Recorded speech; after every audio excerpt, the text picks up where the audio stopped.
Hello, everybody. Cedric and CJ here, CRWC, and we'll be going over, AEW Dynamite that we liked, or at least what was more favorable to our eyes. More like things that I've noticed. So, yeah, you're going over that. So look, we'll probably do this quick. I don't know.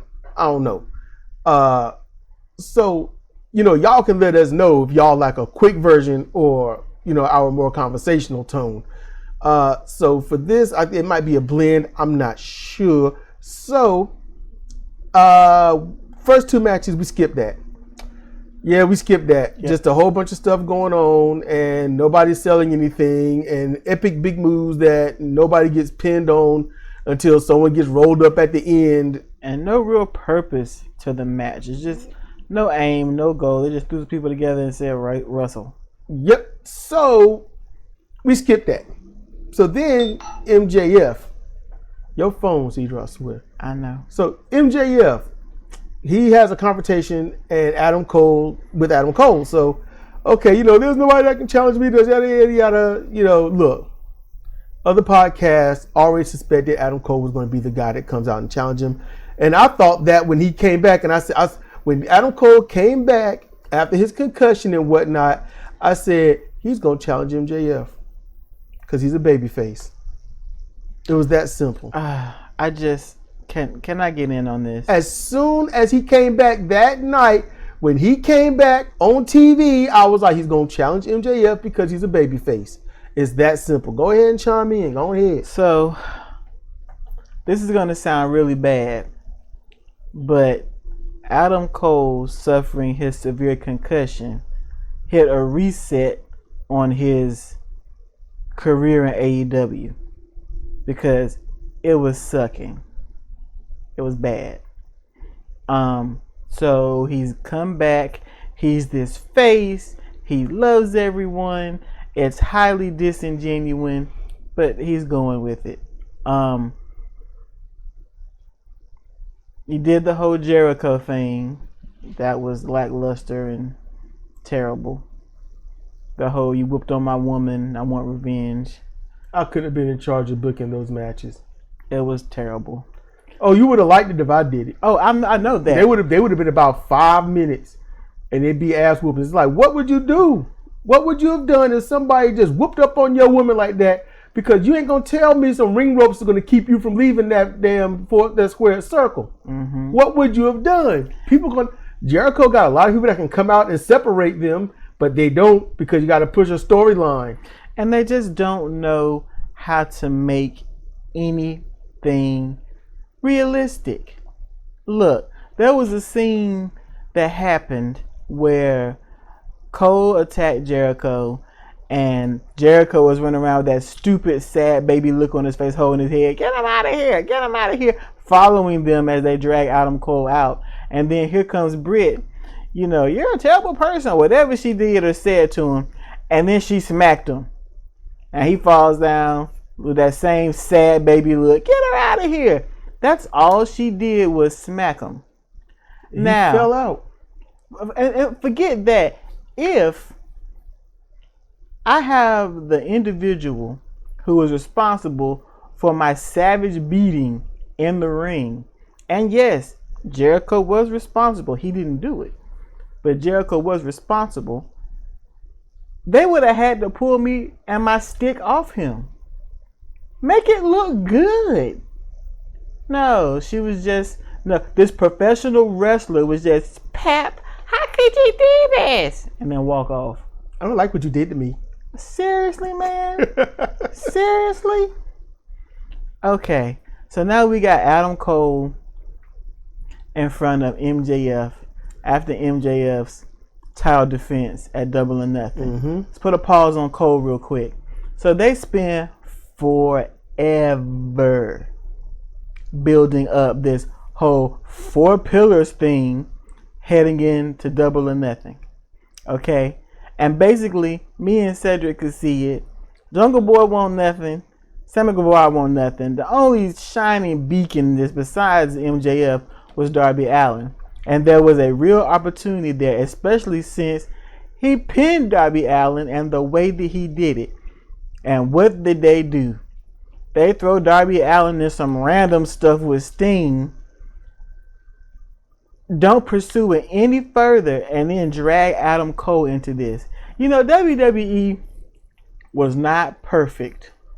And they beat this into the ground. That's where they ruined it. But before they would beat it into the ground, you would have a pay-per-view between two guys. And, you know, somebody would win. But it wouldn't be over for a little bit. And this was right at the beginning. Him and Darby could have had a wonderful program because of the pillars. Of the three pillars, Darby's the only one who can talk, and you kind of want to listen to what he's got to say. They had an opportunity for something wonderful, and they squandered it. Sent the pillars back to the four winds. They will never be pillars again. And then they get him embroiled with Adam Cole. And of course, the folks in the in the audience who pay the absorbent prices for the tickets, they love Adam Cole. They say the baby, and they're just so satisfied with life. Well, maybe it's because I dislike Adam Cole so much. She disliked him since Ring of Honor. It ain't AEW. This face turn is so disingenuous and so phony. It's aggravating as hell.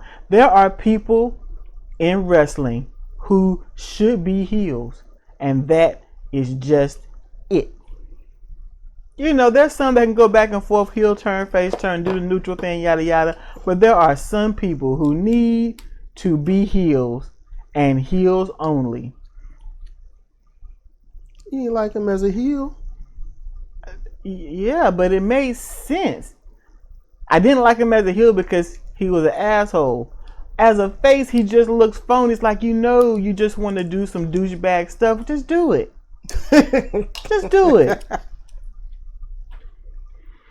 So, MJF, Adam Cole, they do their banter. And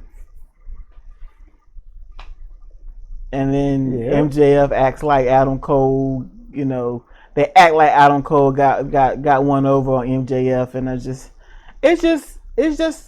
just looks fake. I just don't buy it.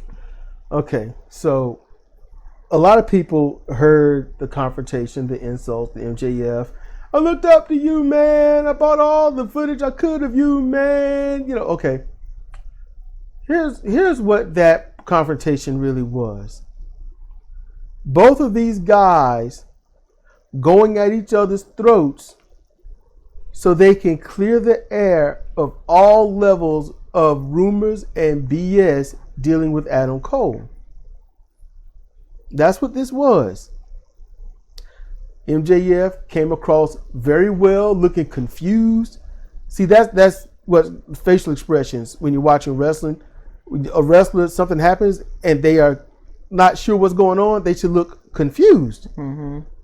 Instead of blank. Yeah, Cody and Jade Cargill initially, if you watch Cody, he's looking like, okay, next line, say this. Come on. I can give you. If you could just hear my thoughts, you know what to say. You could see that in this. No. MJF came out and gave his spiel. Adam Cole, after he ran him down, because this was kind of like 8 Mile, the whole rap, I insult you, and then at the end, Eminem comes back and he's like, look, I am this, I am that, but let me tell everybody something about you. All right. And Cole was like, look, what he said leads to, oh yeah, I had size and I was huge because I was on the juice. Let's piss in the cup and see who's natural. That's what that line was like. Look, WWE had me on the juice and I had to be on it in order to come up. Vince McMahon didn't see me as a top guy. He got rid of me and that's it. When in truth, him being on the juice, not good. He came off. He shrank. And honestly, He's healthier for it. And I'm going to tell y'all something. People that's on the juice and they get rattled around, they can suffer concussions easier. They suffer them a bit easier. So him coming off of that and doing what he's doing in AEW, as reckless as they are, honestly, I'm surprised that this didn't happen sooner. All right? Just keeping it real. It was a good confrontation. I like how they went on with, they called everything out about Twitter and things like that. They called everything out about the WWE. They exposed the business part that the promoters don't want exposed. Mm-hmm. So they did that. It's out there. Vince didn't want you. Vince was right. And by doing that, it's not burying WWE. So they can't say you buried us out there. That's true. It's just a part of the conversation. So that helps evade lawsuits and stuff. If you look at their eyes, you can tell that they were simply, hey, look, this is me giving you the cue to say this. It was still a good confrontation. It was still all right, but this feud is going to end, it's going to be what they said was going to be on Collision. I don't or know. Dynamite. I don't know. It's going to be on AEW production somewhere. And I think that might fire it up even further. I don't know. Adam Cole and MJF have the capabilities of doing a very long program that can keep the people interested if you just let them. And yeah, Cedric, I've learned my lesson, but I'm still saying this. Yeah, Christian Cage. Yeah, I get it. I learned my lesson, but I got to say, for the sake of pro wrestling and interested storylines, hang in there for this. This might be worthwhile, okay? In the very least, it'd be worth watching to watch MJF work. Okay, silver lining, y'all. Silver lining. Okay. That ended with Cole baiting him, saying, hey, look, if you were a champion,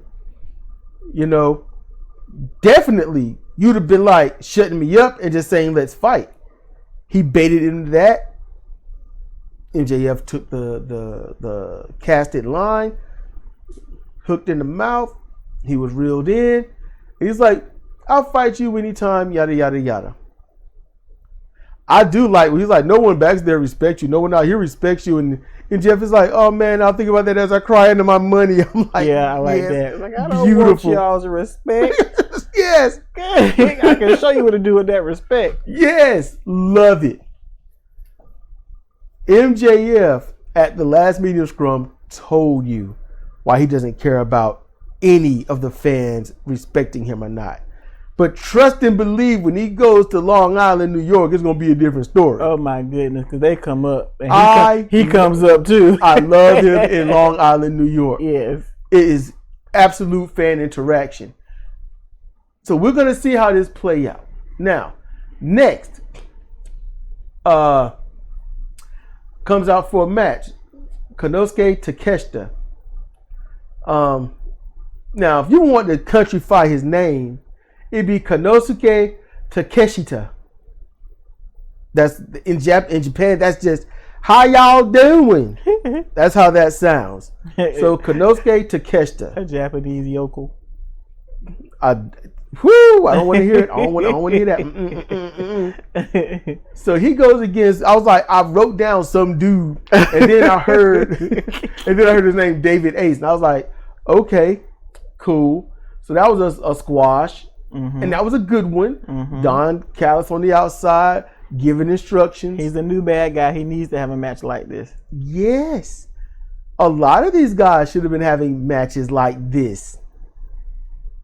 And if you're going to beat the hell out of somebody that is kind of over already, in other words, they are one of the people that get long matches, then it should be twice this length, with them having a little fight back, but it's about to be over. Mm-hmm. That's how it should be. Like if you went against Rey Fenix, it should be like that.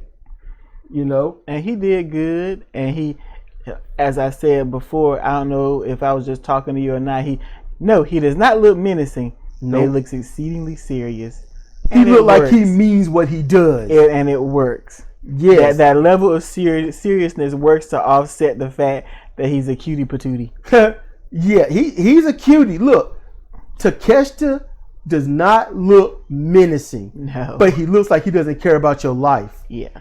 And I like that. He looks like he just pulled up in a shiny black SUV with a weapon. Get ready to take care of your family. We have watched too many movies about Chinese and Japanese gangsters. And when they show up, the vehicle is clean and you don't live for much longer.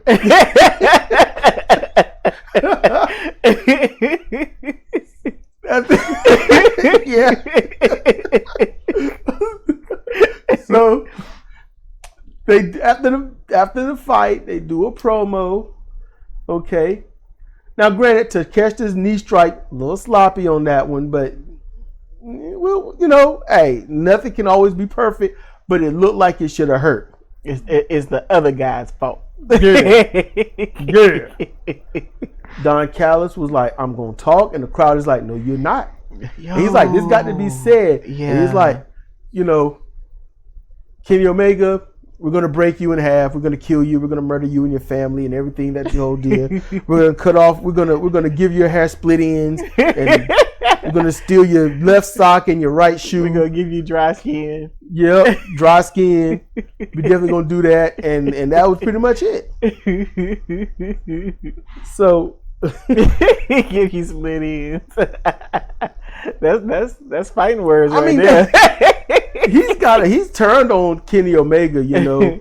So okay, cool. And the crowd is angry, but now they're angry to join in with the others being angry. They're not angry legitimately anymore. It's, we know that we should be booing you and hating on you, so that is the thing that we do. It's no different than a chant, and I think that's what bugs me. Mm-hmm. It's no different than them chanting something.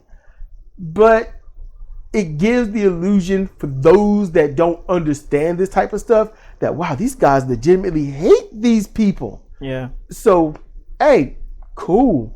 It might get them some ratings. It might get some new eyes on the product. So, hey, I'm not going to down that too much. The only down part about it is that at some point Omega's going to respond and not just hate him on the mic. Oh, yeah. He didn't go to Canada, but he did go out of the country.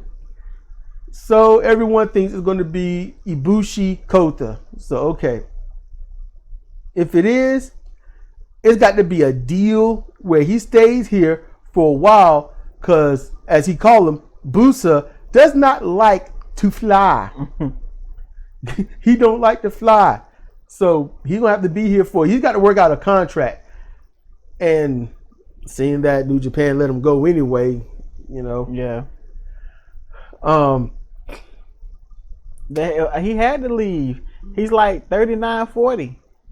Oh yeah, that was done. That's it. He's gonna start, they're gonna start abusing him. So it's time to go.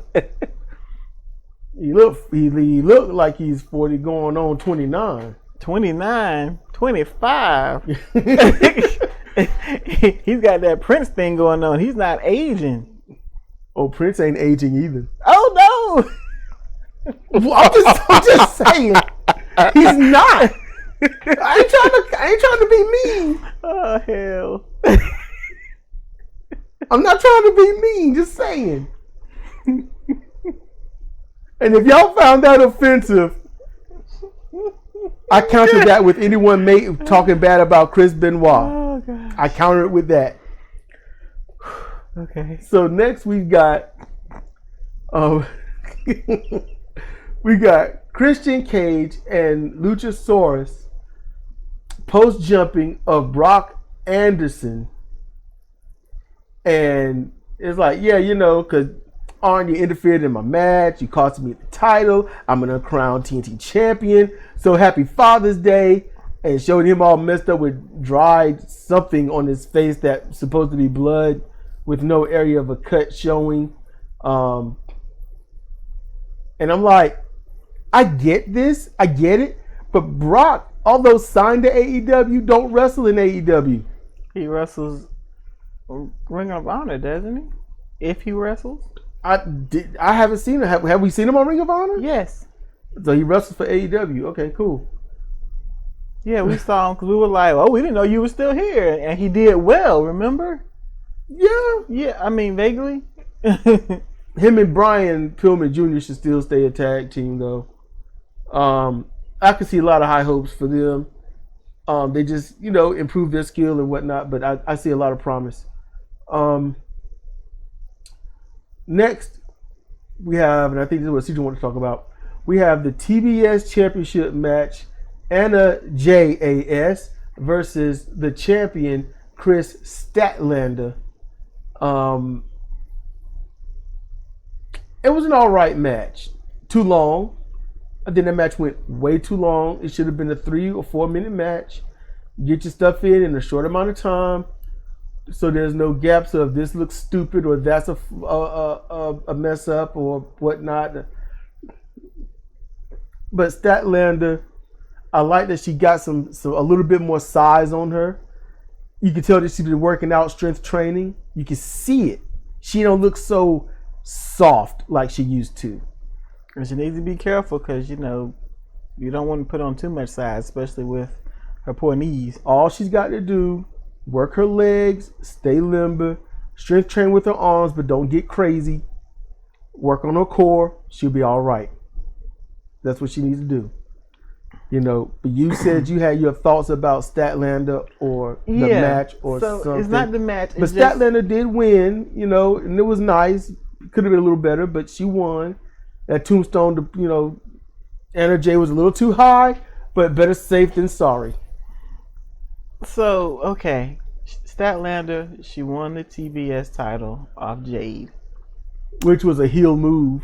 A super heel move. You come in and beat up the person that then got beat down and take the belt. Mm-hmm. She should have been a heel. She should have been a heel, but she's a face. And when she went to the media scrum, I think that she was too much Chris Statlander living life day to day and not enough Chris Statlander the wrestler. Mm-hmm. Well, she turned that off. So when she got to the back, she turned off the wrestler. That was gone. I really think she should have played up, coming back from the injuries. I'm here to, I got this title. I'm so honored to have it. I'm here to fight and defend it. I'm going to be a fighting champion. The whole face thing, more so than, I was really, really down, not knowing if anybody, really missed me, and all the mental health is important, of course. I just don't think she should have brought it to the scrum brand new champion. The scrum should stay kayfabe. That's not what it was for, because now, to me, when she comes out, she's acting like the person who's just, I'm just thankful to be nominated. It's just weird. My view of her is weird now. MJF. She didn't act like she deserved it. That's what it is. If you're going to be a face and you got the title, act like you deserve it. Don't be egomaniacal like MJF, but, I worked hard, fought back from injury, and now I got this, and I'm going to defend it. And she doesn't exude that. MJF is 10 times the heel at a scrum than he is in that ring. Yeah. He turns it on. At the scrums, it's turned on. It's turned on and you know it. Who else? The women's champ, Toni Storm. She kept her heel presence going at the scrum. She did really good. I liked it. Saraya can keep it on too. Statlander, Statlander's pretty. She looks good to me. She needs to know, because if she looks good to me, I can only imagine how she looked to other people. So she comes across as a insecure, low confidence champion. Yes. There we go. That's it. I'm glad I got this opportunity, and I'm not going to squander it. Yes. Ain't that. I'm like, come on, sister girl. Yeah. Come with it. I am women champion. Hear me roar. Get the crowd behind you, not sympathizing for you. Want to buy you a cookie or give you a hug. Oh, baby, come here. Yeah. It's all right. You're champion. You did good. You did good. I ain't saying she got to come out and say, I'm the champion, bow down now. No, it's just, it's a way that you can come across as a confident face. Like, you know what? Think about old school face Sting. That's a good way. I'm here, I'm champion, I'm ready to go, let's do this. That's the bare minimum, y'all. I just want y'all to know that. That's the bare minimum. I remember Babyface Sting as champion. That's bare minimum. You go any lower than that, and you'll be what Chris Statlander did at the Scrum. All right. So I'm not joking. Y'all can go find him his promos as champion, and then he'll say something at the end, and then end with a woo, and the crowd yells with him, and then his music plays and leaves. It was cookie cutter, basic. It was real cookie cutter, and I hated his hair. I hated his hair. Chris Statlander, she's potential, great potential. And if the others are finding her looking attractive, then one, don't change your appearance. Two, speak with the confidence of somebody. Thanks for this opportunity. He gave me a great opportunity, and you know what? I took it. And the silver lining of this is that simple. You know, she is inexperienced in being in this spot, and so she may need some time to develop it. Jade improved her vocal skills and her persona as she went along in her reign. Britt Baker did the same, so maybe it's now Chris Statlander's turn. Because Britt Baker in the beginning was abysmal. Look, Chris Statlander needs to stop having title matches on TV. Yes. That's first and foremost. Stop messing it up. No title matches on TV. You have matches, but they're not title. And not title eliminator matches. That's stupid. She need to have some, well, maybe a squash match here and there. Yes, she does. Yes. She need to have a squash match 3 times, and on the 4th, that person's been just bugging her. That contender that's been bugging her gets her chance. And then use squash matches to help further any storyline with that contender if it's going to be one or something thereof. But having matches against contenders make all the contenders look weak because you know they're not going to win. Yeah. It makes them look weak. And what they do with the face champions, they need to treat the face champions like the heel champions. The heel champions wrestle basically when they want to. Mm-hmm. Like Jade, she didn't wrestle every week. She didn't get all dolled up and come out there and wrestle every week.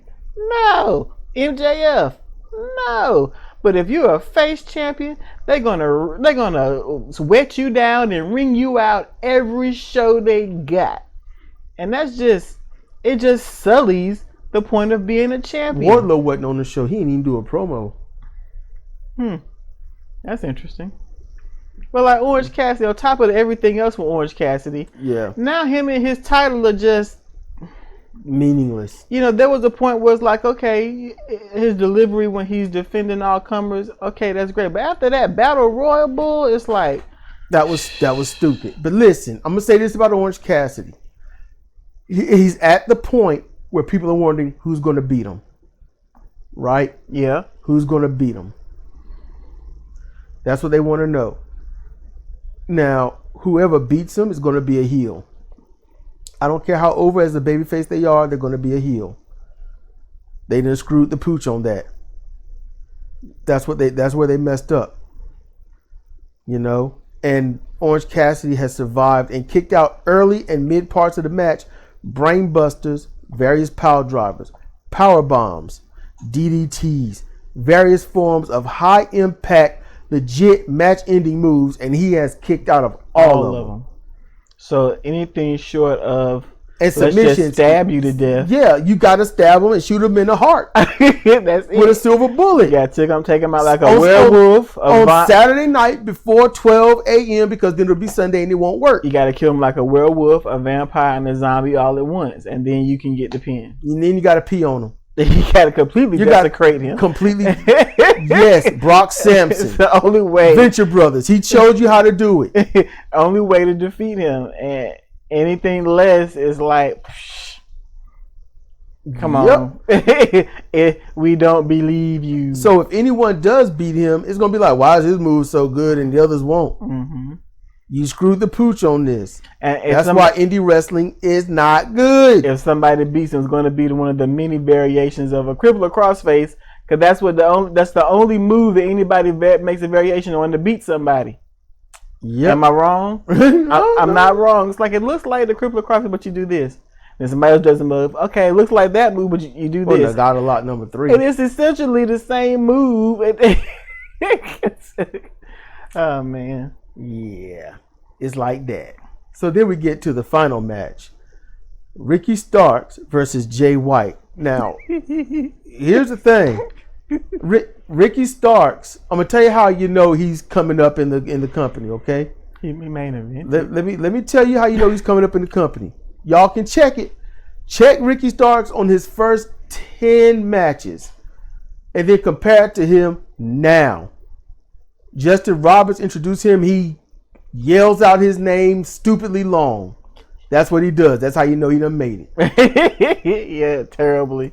Stupidly. Making his way to the ring. Ricky Starks. Okay, that's how it was. Then last time, Ricky, and he holds in bated breath, Starks. It's like, what the hell? Like Juice Roberts should go, Ricky! Like his grandma calling him home. Ricky! He probably hears that in his nightmares. Starks. It's terrible. Juice saying that is terrible. I love it. It's so funny. He's got to be haunted by that. Like, can't stop saying my name like that, man. The match, it was a good match. I know Ricky can work. Jay White can work.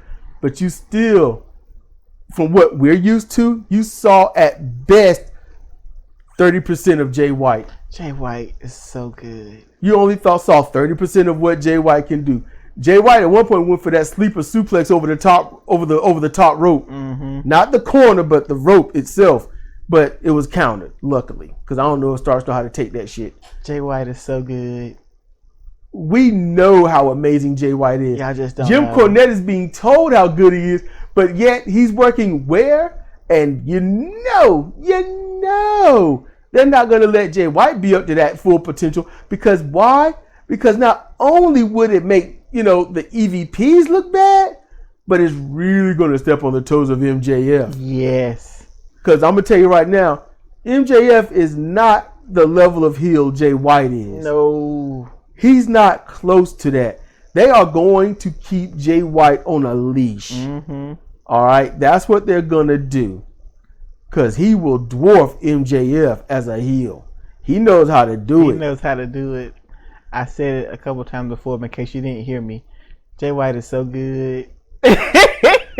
Jay White is so good, he good. See, because if you didn't notice, I like good heels over anyone else. Give me a good heel, man. I'm a fan of MJF. Yep. Jay White. Oh, man. This match was a fight. It was a good fight. Went outside. It was inside. They used wrestling. They used skill takedowns. They counter each other's stuff. It was a nice counter and kick to the body on evading the. It was a reversal actually by reversing the spear, because he came with that spear. Jay White hopped to the side, kick to the body.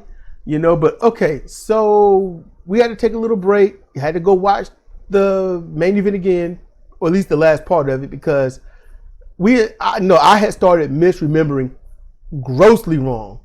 Okay, initially I was like, the crowd was all into it and stuff like that. And the crowd didn't give a damn, not one.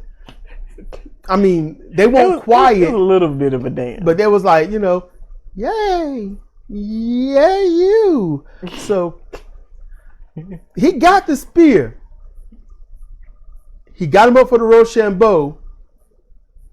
And I remember thinking then, why is the ref so Earl Hebnering this thing, and then pap? Yeah, he gets the Rochambeau, but also hits the ref. He barely got touched. Barely, of course, and he laid it out like his head got split open. Yep. Now the ref, hold up. Why can't these indie wrestlers learn from this referee? Referee got, little pap. He fell out.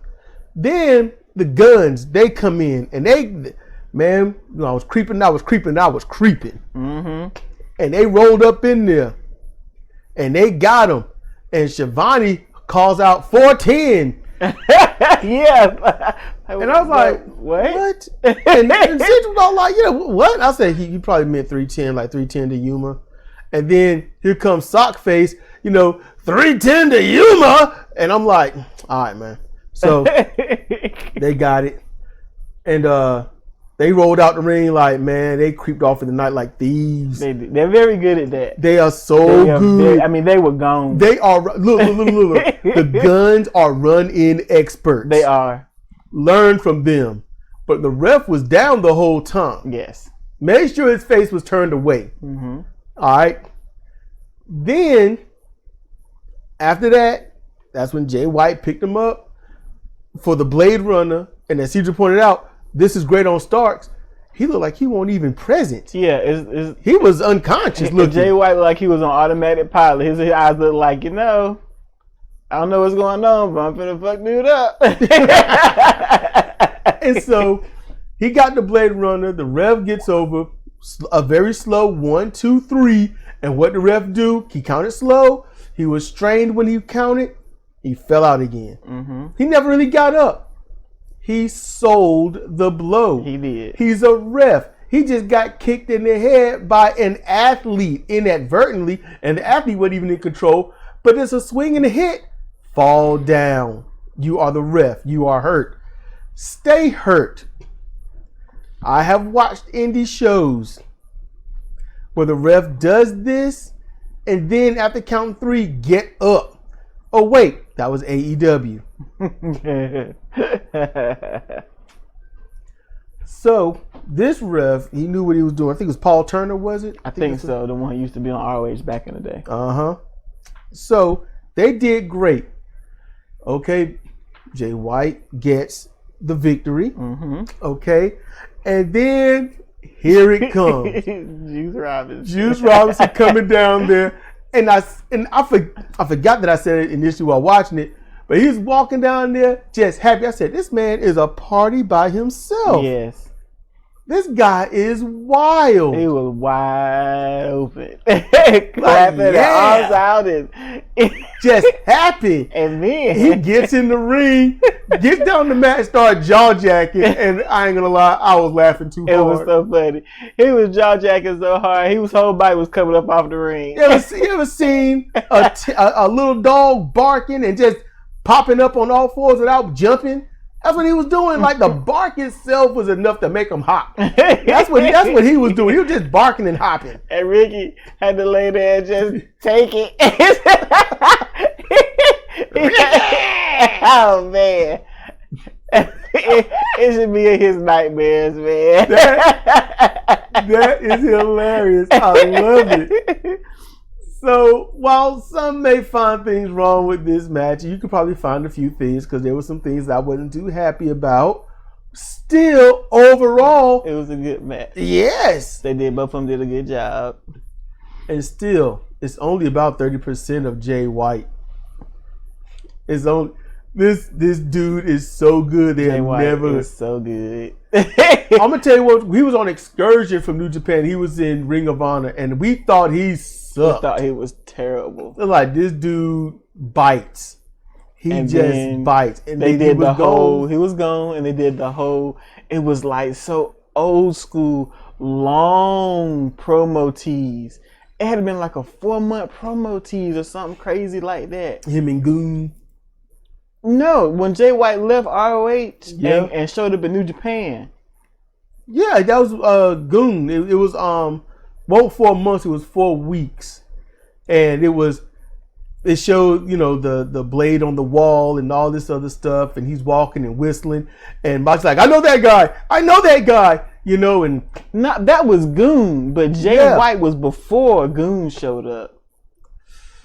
The character Switchblade wasn't. Yeah. That was for Goon, Switchblade. No. He was just Jay White. No. What you must have been talking about. No. When Jay White came to New Japan, pro wrestling, they had these long ass promos in black and white, and you would see the blade fall and hit the ground. That's how it started. That's all you would see. We didn't even know who Goon was.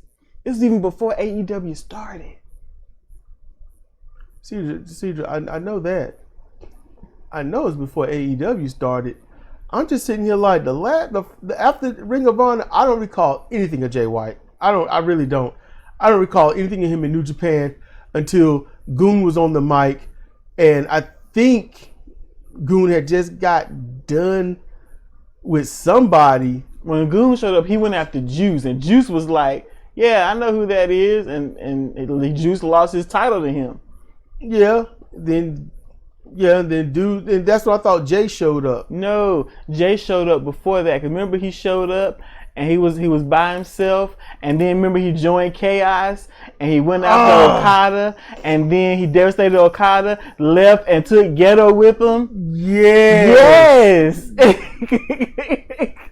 trying to figure out what Goon was going on about, because I remember that promo. I remember it too. I remember. We were the exact same way. We were like, we didn't understand. We didn't understand because Juice was like all in turmoil, and we're like, what's wrong with this? Yeah, it was out of thin air. I think what it was, because I think that's when he finally became the Switchblade and started doing his promos of Breathe with the Switchblade. That must have been the difference. But Juice was acting like it was somebody absolutely new. Yeah, but it won't. Jay was the Switchblade before that. He was even saying Breathe with the Switchblade before that, because Ghetto would come out and hold the blade, and Jay would be circling around him doing his thing. He'd whoop up on somebody. Dang, I remember that. Yeah. Wow, that seems so long ago. And technically it was. And Jay was ripped. I don't know what the hell he was doing, but he was. Yeah. You could count every ab on him, but he wasn't big. He was Taiji ripped, but yeah, he wasn't big, but he was just torn. It's like, damn, dude, what you doing? Because he wasn't that ripped in Ring of Honor. I don't know what he did. Like, you need to, you know what? You need to drink that water instead of just pouring it on you. It's too ripped. Too ripped. Then he started Breathe with the Switchblade. We were like, it's weird, but okay, it's got a thing. But it took a while for us to even understand what he was saying. Yeah, because he would always say it after a match. He'd be blown up. Yeah, that's like, okay. All we know is your jaw jacking, and the one you're talking to don't like it. We had no idea what Jay White was saying, but we were all aboard. We were there for it. And then we caught his cadence and could understand. It's like, okay, now it just sounds like one of us talking to each other. That's how it turned.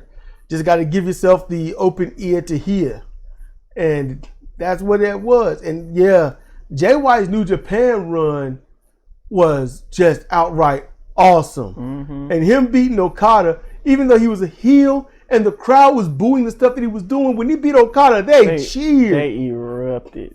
It was not nearly as much as when Evil beat Okada.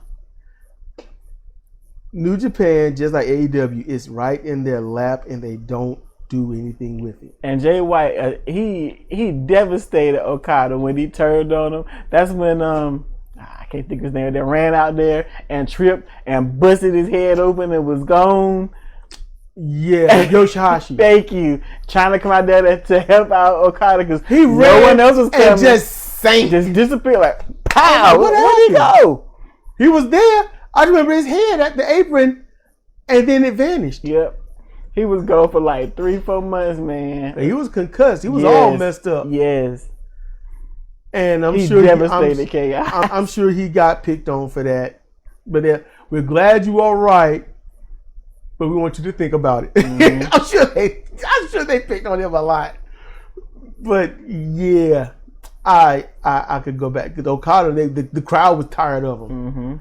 You know, and you're about to find out I wonder if the crowd's still tired of him because it's been a while. Yeah. You know, New Japan got stale again. They never talked about him being IWGP champion. So maybe Sonata won it.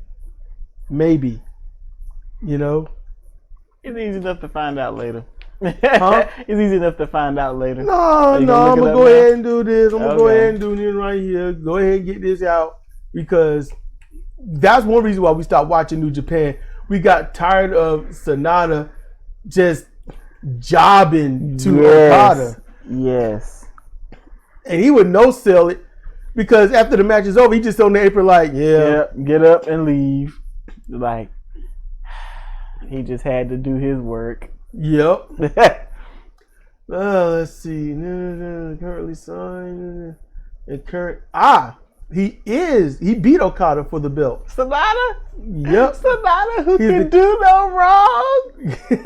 Yep. Yay! Yep. It says, and is the current International World Grand Prix World Heavyweight Champion. Oh, that's wonderful. I'm so happy. And is a member of the Just Five Guys stable. Just Five Guys. Huh? Sonata's not. Let's see, the stable formed January of this year, just 4 guys by Taichi, Takamichinoku, Doki, and Yoshinobu Kanemaru, following the disbandment of their previous stable, Suzuki-gun. 2 months later, the stable added Sonata and took the current name. Yep. Ooh. So that's how that went right there. So it's a thing. It's a thing. Let's see what else here. March, Sonata entered the Cup, defeating Taichi and Kenta in 2 rounds. Quarterfinals, Sonata defeated LIJ stablemate and leader Naito. After the match, Sonata was joined in the ring by Taichi and the others I mentioned, where they all shook hands. This led to Los Ingobernables Japón members Hiromu, Takashi, Bushi, Shingo Takagi coming to ringside. Sonata then stated that he could not achieve further success in LIJ. Michinoku and Taichi then confirmed Sonata was the newest member of the Just 4 Guys stable, thus making it Just 5 Guys. But I think it's a stupid name. It is. It is. Then Sonata told LIJ members to leave, confirming his departure from the faction. So, yeah. Okay. I can really buy that. Yes, yeah. It seems to fit. Sonata looks like he's that type. Like, our time is over. I hope y'all have fun. But, I mean, Sonata can do no wrong. Sonata can do no wrong. He can do no wrong. He can do whatever he wants to do. Yep. And the way I see it, Just 5 Guys is now perfect. I'm lying. Yep. That's such a stupid name. It's a stupid name, but that's okay because Sonata is happy and he is champion and Okada is not. That's pretty much it. That's pretty much it. So that's going to do it for us. We hope you enjoyed this. Maybe had some laughs with us and stuff and whatnot. But yeah, we could probably cover other shows. But if you want us to cover certain shows, let us know so we can know what we should cover, what we shouldn't. Exactly. Speak up. We don't bite. Not y'all, just each other. Hey. Y'all take care and see you next time. Biting me.